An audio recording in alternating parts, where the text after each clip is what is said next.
Pourquoi est-ce que la majorité des personnes qui éprouvent de l'insatisfaction dans leur vie, que ce soit sur un plan professionnel ou privé, ont de la difficulté à passer à la prochaine étape, à quitter cette situation problème qui pourtant ne les satisfait pas? Comment faire? Que faire pour transformer cette situation?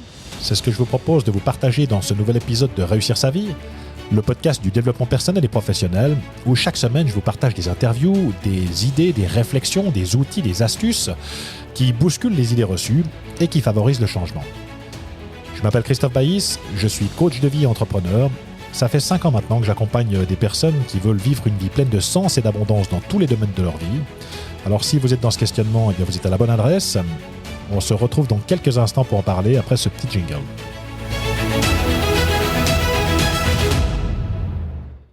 Beaucoup d'appelés, peu d'élus. C'est comme ça qu'on peut véritablement résumer cette situation. Et aujourd'hui, effectivement, eh bien, une grande majorité, on parle de 70% de personnes actuellement qui aspirent à un changement profond dans leur vie.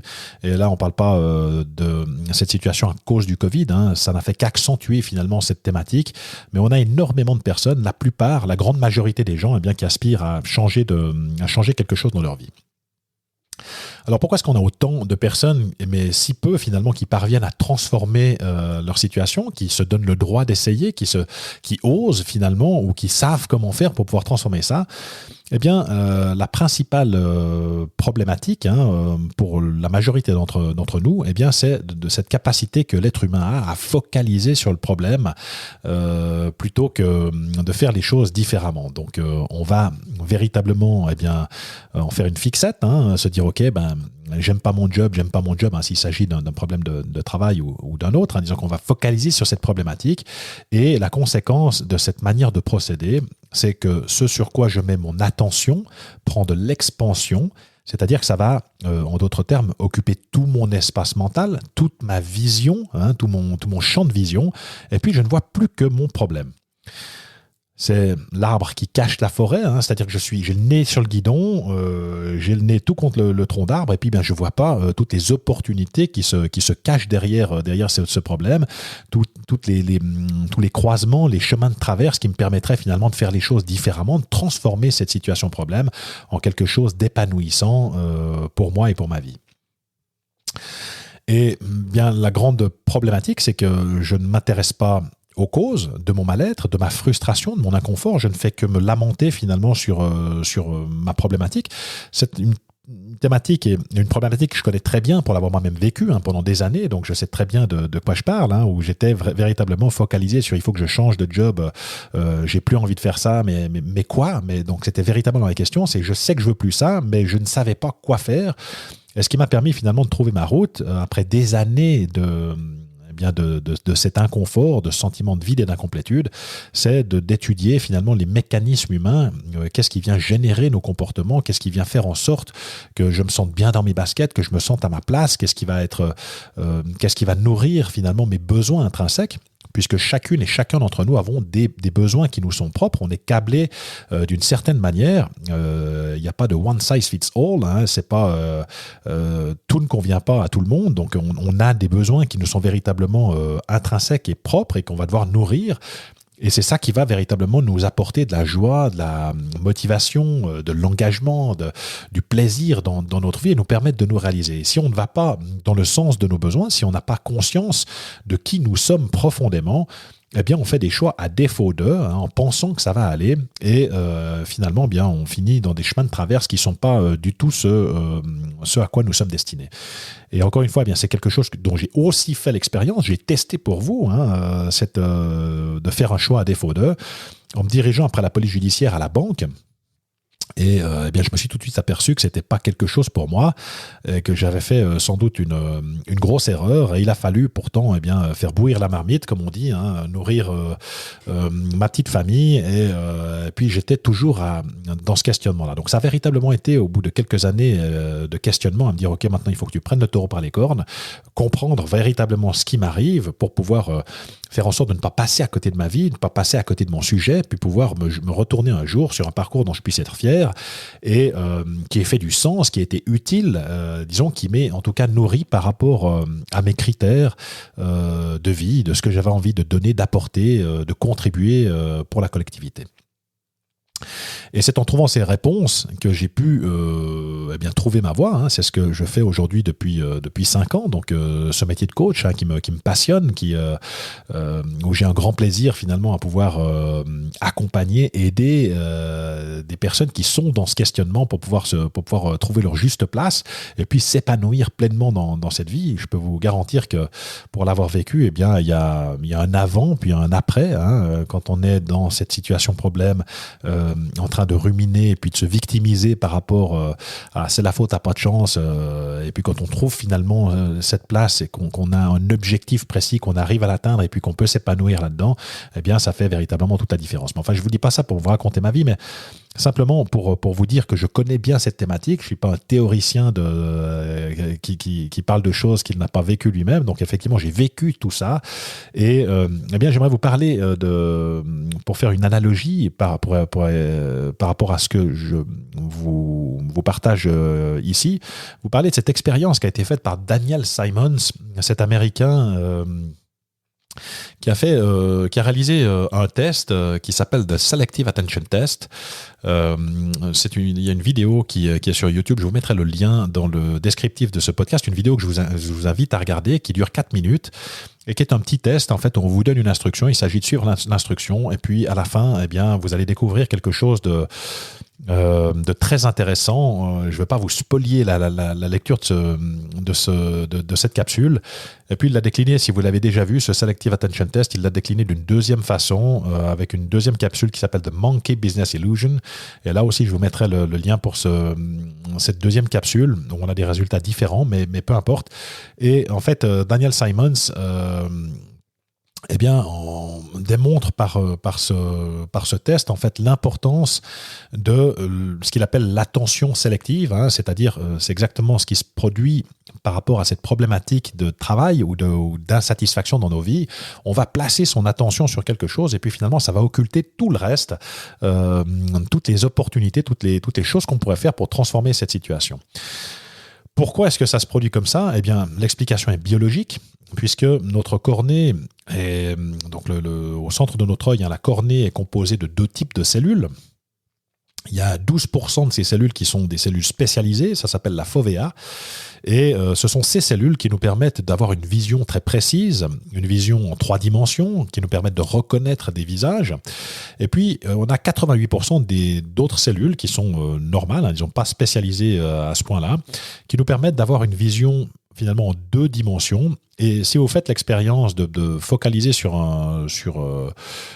n'importe quoi, sur un objet, sur un visage ou de regarder quelque chose, vous allez vous apercevoir que le centre de votre vision est extrêmement net et précis, et puis que finalement toute la vision périphérique devient floue, et ça vous donne une indication, si vous voulez, par rapport au contexte, mais finalement il n'y a que le centre de la vision qui est véritablement précis, tout le reste devient un petit peu flou et a beaucoup moins de détails, et vous ne le percevez pas non plus en 3 dimensions.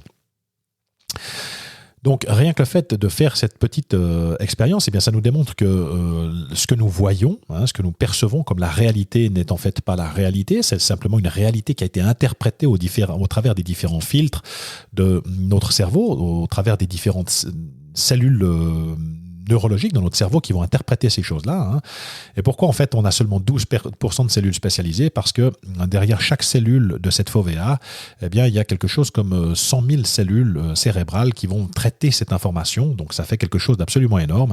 Et si on avait 100% de nos cellules de la cornée qui étaient spécialisées, on aurait sans doute des cerveaux un petit peu comme dans Mars Attack, avec ces personnages-là qui ont un énorme bulbe rachidien. Je ne sais pas si on dit un bulbe rachidien, mais donc un crâne absolument démesuré. Donc il a fallu trouver une solution, la nature l'a trouvé. On a 12% qui nous permettent d'avoir cette vision spécialisée, et puis 88% de cellules normales.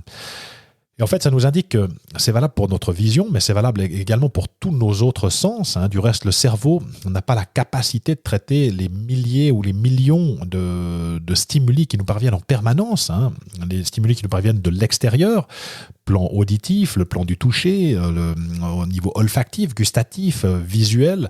Et puis après, il y a toutes les perceptions qu'on peut avoir à l'intérieur de notre corps, etc., où on va être renseigné.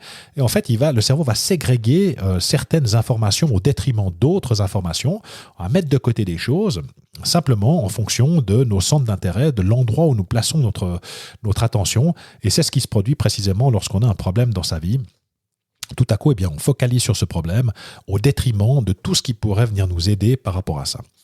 Alors, prendre conscience de son insatisfaction, de son mal-être ou de sa frustration, c'est bien, c'est un excellent début. C'est les prises de conscience qui sont transformationnelles dans la vie. Donc le fait de se dire, ok, c'est pas tout à fait mon truc, ça me convient pas vraiment, ou je n'aime pas ça, j'ai envie de quelque chose de différent, j'aspire à autre chose. C'est la bonne première étape, disons.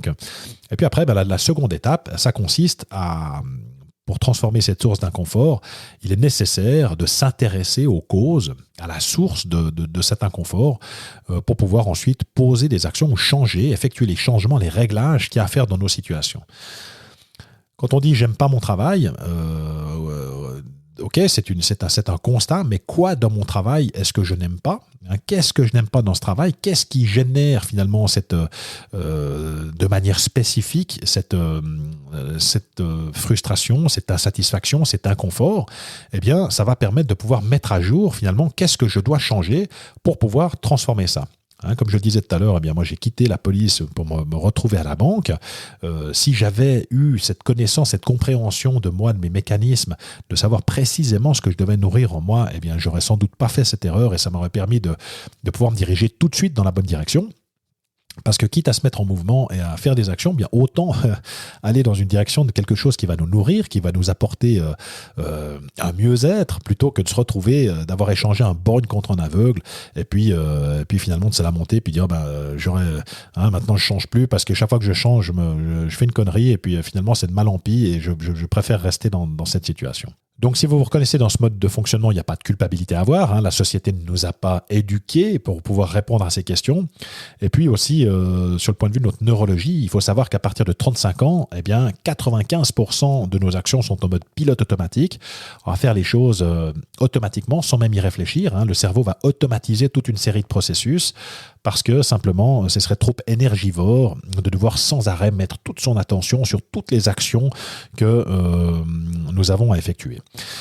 Donc pour pouvoir transformer ça, la solution et le passage essentiel à mon avis, et j'en suis convaincu, c'est de vous livrer à cette introspection, d'avoir cette connaissance de soi, parce qu'on dit que le changement est une porte qui s'ouvre de l'intérieur, mais c'est la connaissance de soi qui vous en donne la clé. C'est ça qui va vous permettre d'aller dans la direction, de trouver votre juste place et finalement de vous épanouir dans tous les aspects, dans tous les domaines de votre vie.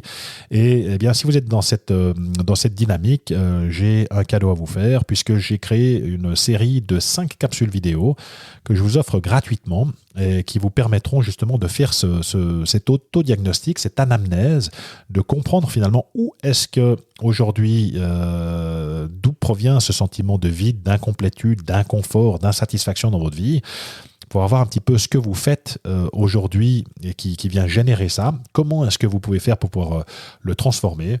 Une série de 5 capsules vidéo, 1h15 de contenu au total. Je vous livre des exercices, des outils, des réflexions, des causes, des sources que vous pourrez identifier justement dans votre day-to-day, et ça va vous permettre de pouvoir ensuite poser des actions, aller dans cette direction de cette vie à laquelle vous aspirez.